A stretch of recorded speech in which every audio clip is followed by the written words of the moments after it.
Todos esses anos, essas décadas de experiências mediúnicas, de convivência mediúnica com os espíritos aí, o que você, olhando para trás hoje, o que você traria da sua experiência, do seu conhecimento, para os médiuns atuais? O que você diria para os médiuns atuais?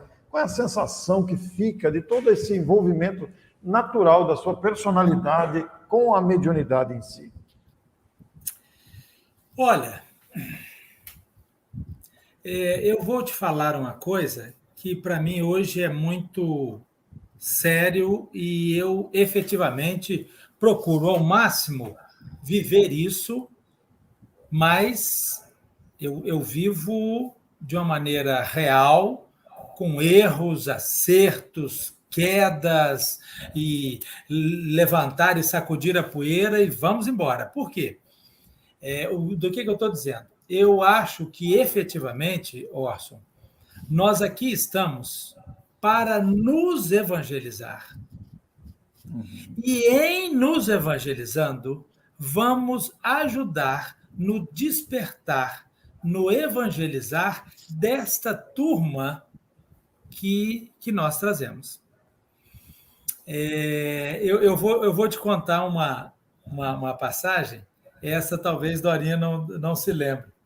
Eu ainda namorava a Dorinha, e um dia de segunda-feira, eu saí da casa da mãe dela muito cedo, porque o ônibus era 6h30 da manhã.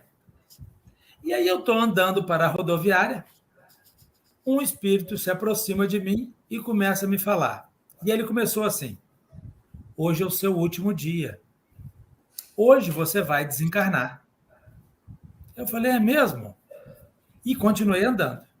Aí ele virou e falou assim: eu posso me confundir nos nomes, mas o importante é o fato.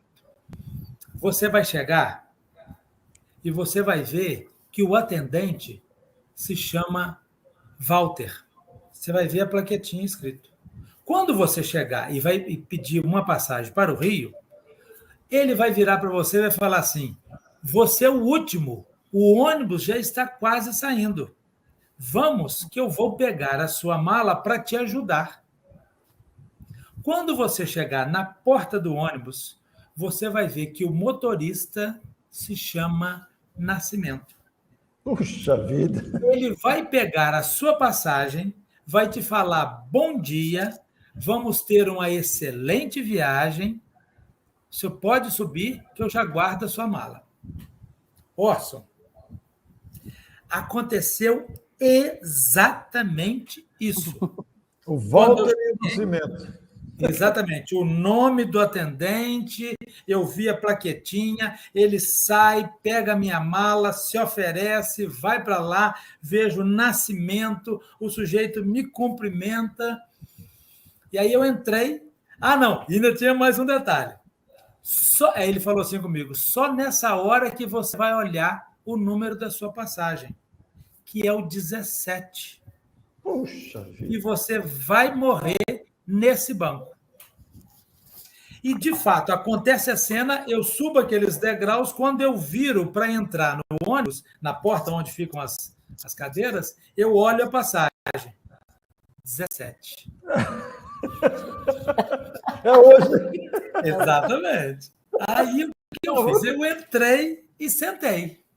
E comecei a orar. E comecei a rezar, e ele sentado do meu lado. E aí, mas esse não era o Sombra.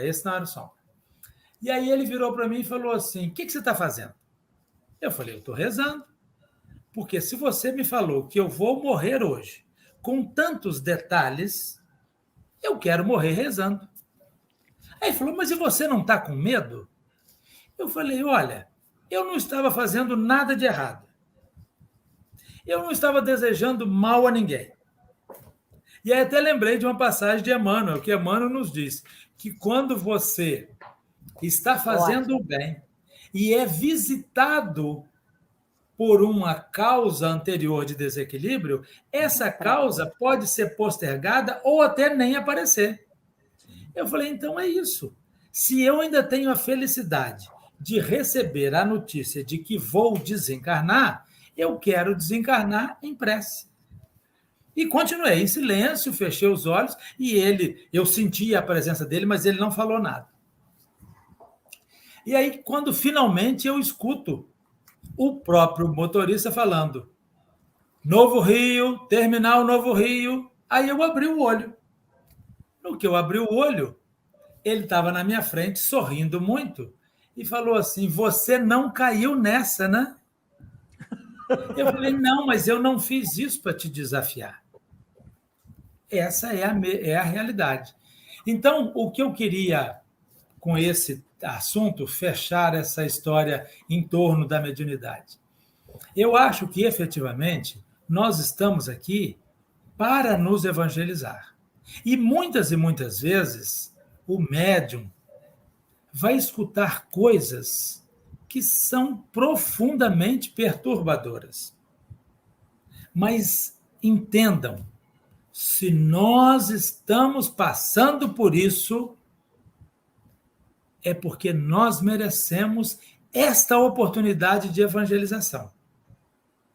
E se nós tivermos um comportamento minimamente evangelizado, Jesus multiplica esse nosso comportamento, assim como a história da multiplicação dos pães e peixes, né? Então, passamos por desafios, não tem dúvida, né? E eu sempre digo, hoje, que quando a pessoa está com raiva, ela precisa de declarar que ela está com raiva.